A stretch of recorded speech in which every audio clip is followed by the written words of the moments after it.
우리가 조속히 협상을 타결해서 구구의 광기에서 구출할 수 있어야 한다고 생각합니다. 그 협상 결과에 따라서 판단을 해야 된다. 더 이상 시간이 없다. 아직 이견이 충분히 좁혀지지가 않아서 타결을 하지 못했습니다. 합의된 것이 하나도 없다. 민주당 원내대변인의 말입니다.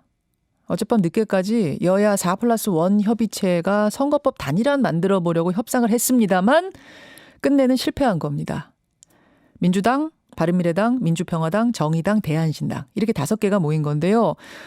이 4+1에서 단일안이 나와야 자유한국당을 빼고도 표결 통과가 가능해지는 거죠. 근데 4+1에서조차 단일안이 안 나오고 있는 상황이니까 이걸 뭐 표결에 붙일 수가 없는 겁니다. 오늘 오전 중에 손학규, 심상정, 정동영 대표가 만난답니다. 말하자면 군소정당들끼리 먼저 합의를 보고 그걸 가지고 민주당하고 다시 담판으로 가는 이런 순서가 될 걸로 보이는데요. 자, 민주당의 입장을 먼저 확인하고 오늘 2부에 박원석 정책위 의장, 정의당 정책위 의장이 오늘 패널로 나오시니까 정의당 입장은 거기서 좀 확인을 해보도록 하죠. 홍익표 민주당 수석대변인 연결이 되어 있습니다. 홍익표 의원님 안녕하세요. 네, 안녕하세요. 반갑습니다. 반갑습니다. 어제 밤 9시에 긴급하게 다시 원내대표들이 모이신다고 해서 여기서는 뭔가가 나오겠구나. 나오게 하기 위해서 이렇게 밤에 만나는구나 저는 생각했는데 안 됐어요? 네, 논의가 있었는데 논의 자체가 있었다는 건 의미가 있다고 보는데 최종적으로 합의에 이르진 못한 것 같습니다. 좀 복잡해서 제가 그럼 설명을 한번 제가 아는 데까지 해볼게요. 홍 의원님 좀 들으시고 제가 이해하고 있는 게 맞나 봐주세요. 지역구 250석 비례대표 50석 연동률은 50%만 적용하는 준연동제를 하자까지는 다 합의가 됐고 이거 된 거 맞죠? 예, 맞습니다. 근데 크게 2가지에서 걸린 겁니다. 하나는 민주당 측 주장입니다. 연동제를 실시했을 때 가져갈 수 있는 비례의석의 상한선을 두자. 즉 네. 아무리 많이 가져가도 30석 이상은 못 가져가도록 캡을 좀 씌우자. 요렇게 주장을 했고 또 하나는 정의당 주장입니다. 지역구에서 애석하게 패한 후보를 구제하는 석패율제를 도입하자. 이 두 안이 나오면서 이게 찬반 논란이 거세지고 그러다가 결국 제가 이해한 걸로는 30석 캡 씌우는 거는 올해만 한시적으로 하는 걸로 하고 석패율 대신에 이중등록제. 그러니까 지역구 의원들이 비례 후보로도 이름 올릴 수 있게 하는 이중등록제를 실시하는 걸로 민주당과 정의당까지는 합의가 됐다. 그런데 바른미래당이 여기에 대해서 거부했다. 맞습니까? 글쎄요, 약간의 좀 오해도 있는 것 같고 다 꼭 맞는 내용은 아닙니다. 어쨌든 우리 당의 입장도 기본적으로 석패율제를 없애는 거지 이중등록제를 하자는 것은 아직까지는 확정된 안도 아닙니다. 우리 석패율 대신 이중등록제도 아니에요, 민주당? 네네. 그건 논의해 볼 수 있다는 거지. 그저 실제로 여전히 국민들 여론이나 우리 당 의원들의 대부분의 입장은 지역구에서 떨어진 사람을 비례대표로 구제하는 것이 과연 올바르냐 하는 문제에 대해서는 조금 이견이 많이 있습니다. 그 방식에 대해서 사실 국민 여론도 그다지 우호적이라고 보이지 않고요. 그리고 말씀드린 것처럼 지금 20대 국회에서 21대 국회의원 뽑는 선거를 지금 안을 만들고 있는 거 아니겠습니까? 그렇죠. 근데 22대 국회에 대해서도 이러저런 규정을 두는 것은 너무 과한 이 권한을 넘어서는 것 아니냐. 그거는 21대에서 정해져야 될 문제라고 생각을 합니다. 그럼 한시적으로 이번에만 하자라는 것, 요것도 아직 확정적이지 않단 말씀이군요. 그거는 예를 들면 우리는 그렇게 한다라는 거고 그 이후의 문제는 그 이후에 결정해야 된다는 거죠. 그 이후 것까지 우리가 어떻게 얘기를 한시적이고 그다음엔 안 하고 이걸 어떻게 우리가 결정하느냐. 이것도 결정 안 됐고. 그러니까 예를 들면 이 제도는 여기까지 21대까지 적용한다. 그렇다고 해서 그 22대 국회의원 선거에서 이거를 안 한다 이 결정은 그때 가서 결정을 또 해야 된다는 문제입니다. 그러면 캡 씌우는 거 30석 캡 씌우는 거 이것도 그대로 있는 거고 석패율을 하냐 마냐도 그대로 있는 거고 그대로 멈춰선 거예요. 어제까지 논의도. 네. 그리고 이 현재 문제는 4+1 했을 때 네 야당이 있지 않습니까?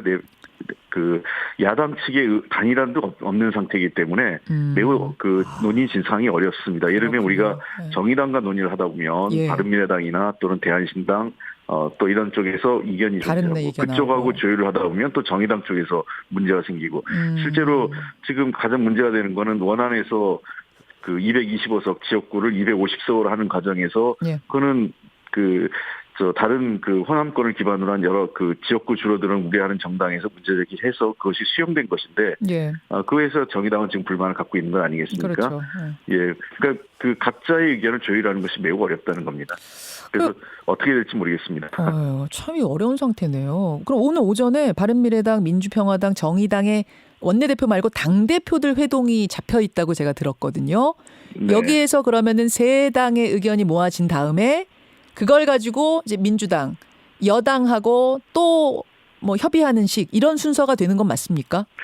아마 그렇게 되지 않을까 생각됩니다. 우선은 물론 거기에 지금 현재 그 대한신당 쪽이 빠져 있긴 하지만 이 다른 야당 측에 어느 정도는 그 합의된 단일한 안을 갖고 우리 당과 협의를 해야 되는 것 아니냐. 그동안은 계속 우리 당이 각 당의 의견을 조율하다 보니까 예. 각 당이 서로 우리 당에 대한 비판만 하는 거죠. 그러니까 현실은 우리가 어떤 안을 제안한 게 아니라 각 당이 이러저런 의견을 받아서 협상을 진행하는 과정에서 모든 분을 당만 해오기 때문에 그러면 거기서 먼저 단일화를 만들고 우리는 우리의 입장이기 때문에 이후에 협상을 하겠다는 겁니다.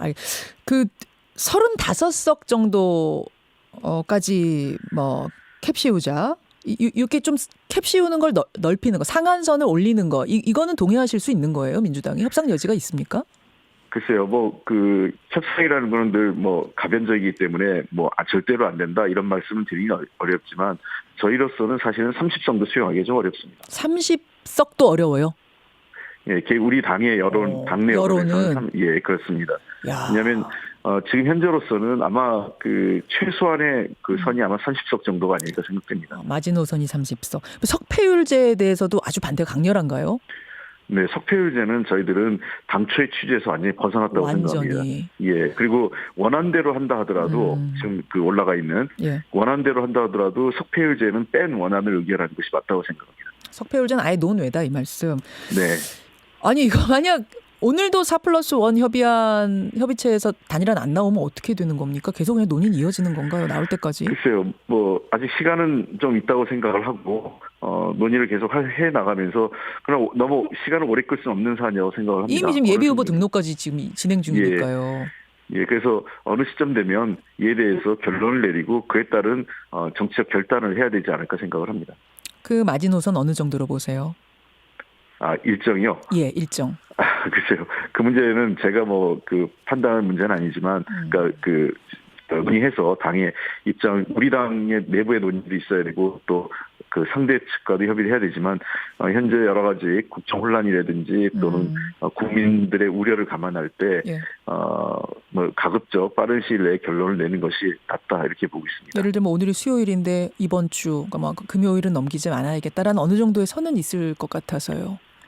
글쎄, 이번 주는 넘길 가능성은 높지 않냐, 이렇게 보고 있습니다. 현재로서는 이번 주 안에 타결은, 그게 쉽지 않을 것 같다, 이런 생각이 듭니다. 쉽지 않을 것 같다.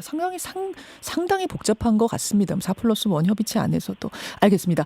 4+1 단일안도 이렇게 쉽지 않은데, 그게 단일안이 나온다고 해도 또 밖에선 지금 자유한국당이 과의 합의는 더 요원한 상태거든요. 요원 정도가 아니고 지금 자유한국당 지지하는 분들은 국회로 들어와서 거칠게 항의를 하고 있잖아요. 이 상황은 어떻게 보세요?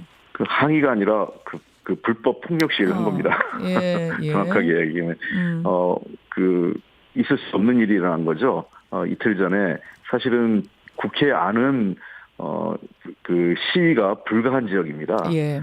근데 국회 안에 들어와서 불법 시위를 했고, 불법 시위를 하고, 그대로 조용히 또 해상하셨으면 모르겠는데, 본청을 밀고 들어오려는 시도와 국회 자체를 거의 마비했고, 국회 내에서 국회의원은 물론이고, 보좌진, 그리고 일부 당직자, 국회 사무처 직원까지 폭행, 성추행 등 여러 가지, 불법 일탈 행위가 있었습니다. 이 문제에서는 이미 체증된 자료도 많고 동영상 자료가 충분히 있기 때문에 성추행도 있었어요? 성추행도 의원님? 예, 차마 입에 담을 수 없는 일도 있었습니다. 성추행이라 하면 누가 어떤 식으로요? 하여간 나중에 저희들이 밝혀야 되는데 굉장히 차마 입에 담을 수 없는 일들이 그 정도 수준입니까? 있었습니다. 아, 그렇군요. 그리고 성추행이 이번 이 국회에서만 있었던 게 아니라 예. 광화문광장의 소위 태극기 집회라고 하는 곳에서 예. 상습적으로 반복적으로 이루어졌던 이 행위가 있었기 때문에 이에 대해서는 좀 더 엄단이 필요하다고 생각합니다. 아니, 지난번에 그 패스트트랙 법안 올릴 때도 물리적 충돌이 있었잖아요. 그때 이제 의원들 사이의 충돌이었는데 이번에는 특정 정파를 지지하는 분들이 국회에 난입해서 이런 행위를 벌인 이거는 뭐 어떻게 해석해야 되나요? 정말 이거는 황교안 대표가 반성해야 될 일이고 반성을 넘어서 사법적 책임을 져야 됩니다. 기억하실지 모르겠지만 박근혜 대통령을 탄핵하는 과정에 있어서 많은 국민들이 그때도 국회 앞에 오셨었어요. 근데 국회 안에 안 들어가셨습니다. 예. 그리고 국회에 단순히 진입 시도를 하다가 일부 벽을 허물었다고 해서 민주노총 위원장이 징역형을 받았어요. 그랬었죠. 예. 그에 비하면 그럼 뭐겠습니까? 자유한국당, 그다음에 정치 지도, 정치인, 국회의원들은 법 위에 있는 사람들이 아닙니다.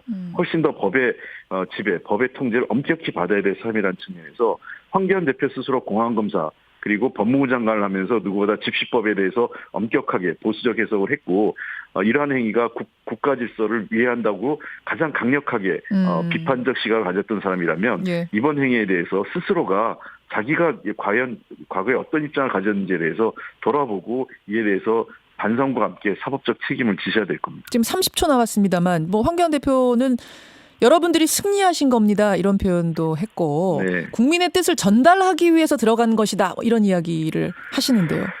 국민의 뜻은 여러 가지 방법으로 전달합니다. 그럼 대의민주주의가 있는 거고요. 국민의 뜻을 받아서 평화적으로 그리고 절차에 따라서 제기하는 것이지 물리적 힘을 몰고 들어와서 폭력 행위를 하는 것이 정당화될 수 없다고 생각을 합니다. 그런 방식에 대해서는 황교안 대표가 누구보다도 잘못된 것이라는 것을 지난 오랜 세월 동안 주장해왔고 그런 법 집행을 해왔던 분입니다. 아마 제가 설명하지 않아도 황교안 대표 스스로 매우 부끄러운 일이란 걸 아실 겁니다. 여기까지 말씀 듣죠. 고맙습니다. 네, 감사합니다. 민주당 홍익표 수석대변인이었습니다. 김현정의 뉴스쇼는 청취자 여러분의 참여로 이루어집니다. 트위터, 페이스북, 레인보우 게시판, 그리고 단문 50원, 장문 100원의 유료 문자 샵 1212, 우물정 1212 통해 참여하실 수 있습니다. 김현정의 뉴스쇼, 여러분과 함께 만듭니다.